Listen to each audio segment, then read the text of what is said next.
Aujourd'hui, à Jeune Culture, on rencontre le couple d'artistes Pierre Tardy et Becky Smith à Grondines.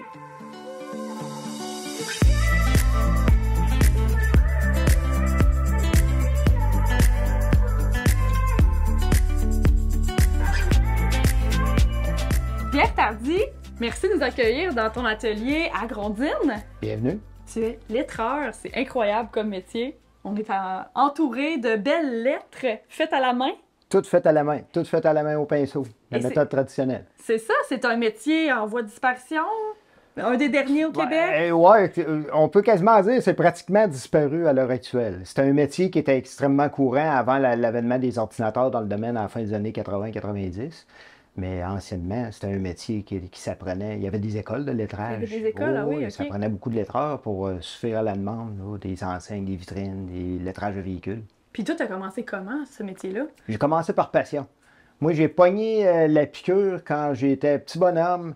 Encore petit bonhomme, mais quand j'étais encore plus petit bonhomme, à la piste de course de soccer de Val-Bélair. J'ai été élevé à Val-Bélair, à peu près 1 mile de là.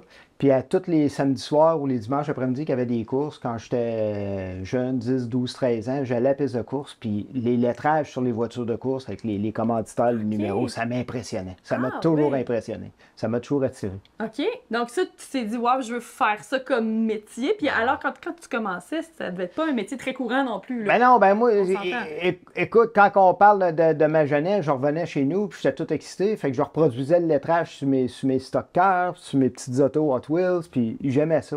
C'était dans moi. Puis j'ai choisi ça comme métier. Je le savais déjà à 10-12 ans que je voulais devenir lettreur. Aïe, quand même, c'est un statement à 10-12 ans de vouloir devenir lettreur. Oui. Quand même.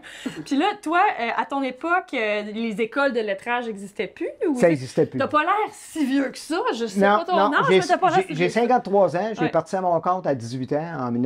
Ah, ouais, okay. Et puis, non, il n'y avait plus d'école de lettrage. J'ai appris à lettrer sur le tas.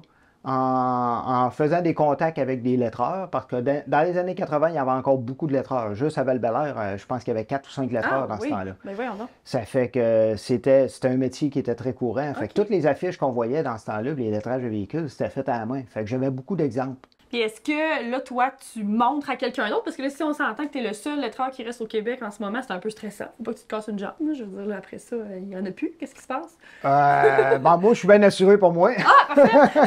Ceux qui veulent du lettrage à la main, ben, coudonc. Ça sera le problème, là. Oui, je l'ai enseigné. J'ai donné des workshops ici dans mon atelier de Grondines. Okay. J'ai donné des workshops dans mon atelier à Saint-Gabriel de Valcartier. J'ai même été donner des workshops, une douzaine de workshops un peu partout en Europe, en France, aux Pays-Bas, en Angleterre, en Italie. Aussi, j'ai des DVD qui sont sur le marché au niveau international, qui se sont vendus en trois volumes. Donc, c'est comme des tutoriels de comment faire. C'est ça, c'est ça. Ça montre la base, les coups de pinceau pour la pratique. Puis quel genre de projet? Parce que là, bon, oui, il y a des lettrages comme ça, mais il y a comme une grosse voiture qui est là devant nous. Oui, j'ai une voiture ici avec un client qui s'en vient très bientôt la chercher, que j'ai lettré hier. Parce que là, il y a tout un trip de lettrage, comme tu dis, de stock car, de voiture aussi. C'est pas juste des enseignes de magasins que tu fais. Là. Non. Je vous dirais même que dans les 3-4 dernières années, c'est beaucoup de véhicules de transport. Les gros Peterbilt, les Kenworth. C'est ça, il y a ça revenait à mode. Ça revenait à mode. Ma clientèle s'est beaucoup rajeunie dans les dernières années, ce que je trouve extraordinaire, parce que, il y a 10 ans, je me disais, ma clientèle est toute plus vieille que moi, c'est quoi je vais faire plus tard? Là? Parce que c'était surtout des gens qui étaient nostalgiques du lettrage du passé, tandis que maintenant, c'est des jeunes qui grandissent, ils voient ça dans des livres, ils voient ça quelque part, un petit lettrage usé, quelque chose qui a fadé. Puis je pense que la nouvelle génération retrouve le charme puis le caractère de quelque chose qui est fait à la main. C'est un véhicule qu'on appelle style rat rod. OK.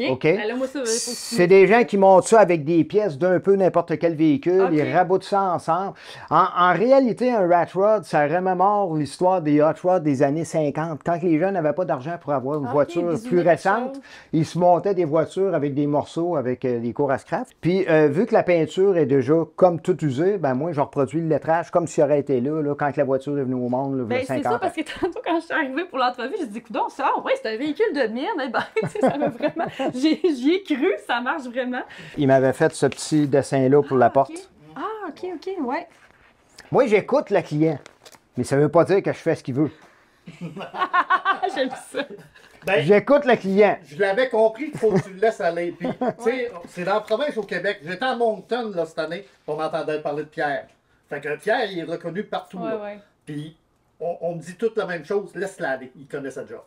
Louis, tu es descendu de Sept-Îles ce matin pour venir chercher ton camion. Oui, oui. Ça nous saisit. Quand on fait le tour du véhicule, c'est étape par étape. Pierre a fait un excellent travail. C'est pas tout à fait ce que je demandais. On donne un plan approximatif, mais Pierre s'en va avec, puis il réalise un chef-d'œuvre. On voulait donner un thème au camion. On a décidé de faire un camion avec des mines. On a une boîte de dynamite qui va être à l'intérieur, le détonateur, il y a plein de choses. Mais c'est comme dans les show-cars, c'est pour faire un thème au véhicule. Mais à la base, c'est un rat rod, c'est du vieillot. Pierre a fait de la peinture neuve. Tout est flambant neuf sur le camion. Mais on dirait un vieux véhicule qui sort d'une grange. Là. Reproduire du vieux sur du nœud, je pense que c'est un art. On ne peut pas s'improviser artiste. Puis Pierre a fait un excellent travail. On est vraiment contents.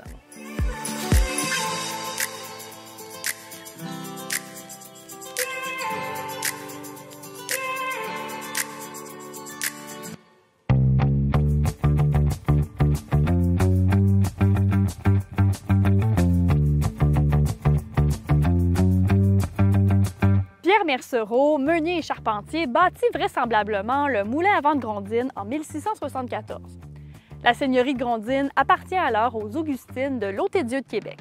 Il pourrait s'agir du plus ancien moulin à vent au Québec. Il évoque la place fondamentale qu'occupe le moulin banal dans le régime seigneurial de la Nouvelle-France. Il permet à la fois de moudre le grain des censitaires et de participer au développement de la seigneurie. Il marque aussi le lieu d'implantation du premier village de Grondines. On peut d'ailleurs voir tout près d'ici les fondations de la première église. Il cesse d'être utilisé comme un moulin à farine vers 1880. En 1912, son propriétaire William Price le vend au gouvernement fédéral qu'il transforme en phare pour la navigation, vocation qu'il conserve jusqu'en 1972. Il est alors cédé à la municipalité de Grondines qui en restaure l'extérieur à l'occasion de son tricentenaire. Classé en 1984, il se démarque par son site qui offre des vues spectaculaires sur le fleuve Saint-Laurent et la rive sud.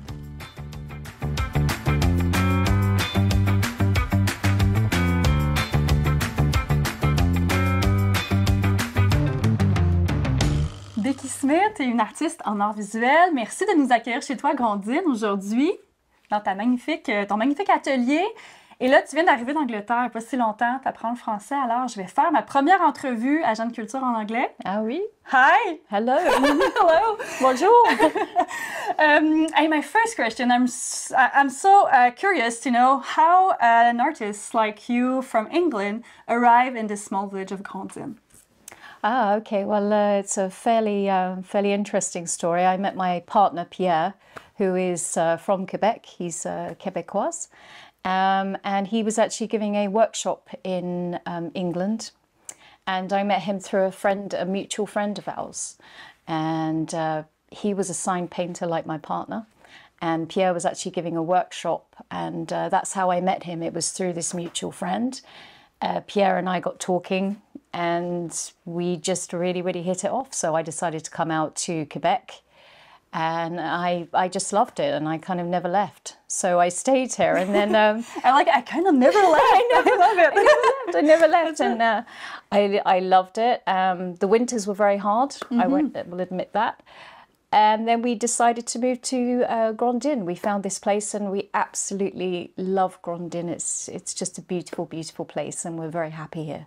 With all those sculptures, also they have a personality. I can feel them. Yeah, everybody says that whenever they look at them, they think they're going to move, and so yeah, it's a lot of creatures in this house. Absolutely. Cats, models, people. So yeah, there's a lot going on. And I feel like I'm in your universe. Like it's really a total artwork kind of thing. Yeah, I think it is. So what I try to do with my work is put a lot of personality into them, and I do hope that comes across.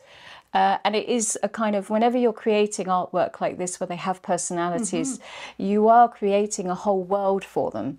So whenever I'm working, I will actually, they all have a story to tell. So yeah, of course, everything matches, and you can't help but kind of put yourself into your work as well. So you might see some of them that actually dress like me as well, because I do wear dresses and yes. yeah, the color scheme. So I think it's normal with art that you kind of put yourself in there as well. So it is like I've created a little universe here with my creatures, and you know, so it definitely all ties together. And of course, when I've seen your art piece, I was just thinking about Alice in Wonderland. Of course, it's something like you have a rabbit, you have mouses. What is your inspiration? I was feeling like in Alice, but maybe. Completely. Yeah, you know, when I was a child, obviously Alice in Wonderland is, you know, it's a classic story. It's a classic children's story, and I grew up with all of those kind of stories. The Wind in the Willows, a lot of the English, you know, Winnie the Pooh, all those kind of things. And it just stayed with me. I was always fascinated by those characters. I wanted to live in those kind of universes. I had a friend once that said to me, yes, Becky, we all did as children, but I grew up. But apparently I never did. So I just kind of stayed, and I still love those kind of universes.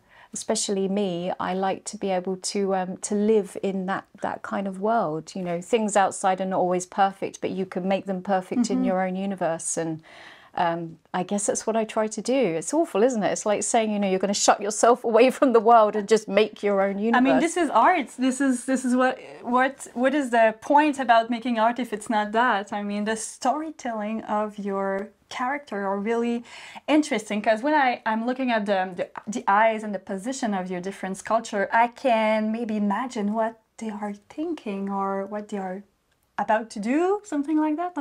I guess you're thinking about that too. Yeah, of course. You know, when I make my characters, some of them can take a long, you know, a fair amount of time. The first thing I do is make the head, because from the head, you know, we know with faces, with eyes, the expression, obviously, that starts to tell the story. And from that, it's quite easy to say, okay, and I often find that they kind of talk to you. They talk to you while you're making them. And I love kind of over-exaggerating things, so I'll start making big noses and all kinds of things, and they just start coming alive. And from that, I find it quite easy to then finish the piece, and they kind of tell you how they're going to dress and, you know, how they're going to stand. And I hope that comes across to people actually looking at my work, that they do get a sense of what the character's about. And you don't sketch before, you do like the head first, and you don't have any sketches. I'm really impressed. Wow. That's crazy. For me, it's because I've always thought in 3 dimensions. I've always sculpted from a small child. I always sculpted. So for me, drawing them, it didn't make much sense, because I knew, you know, exactly what I wanted it to look like in 3 dimensions. So it's much easier for me just to be able to say, okay, rather than, you know, drawing it, I will have an idea, I'll have a basic idea, and then I will just start to sculpt it. It's much easier for me to do it that way. I find really they come alive. Wow. Thanks very much. I hope you're going to have an exhibition soon in the region. Yeah, absolutely. I hope so. Yeah, I hope so too. I'm going to talk to some people, maybe. It's going to help. Thanks a lot, Becky, for having me today. Thank you so much. It was lovely to have you here. Thanks. Thank you.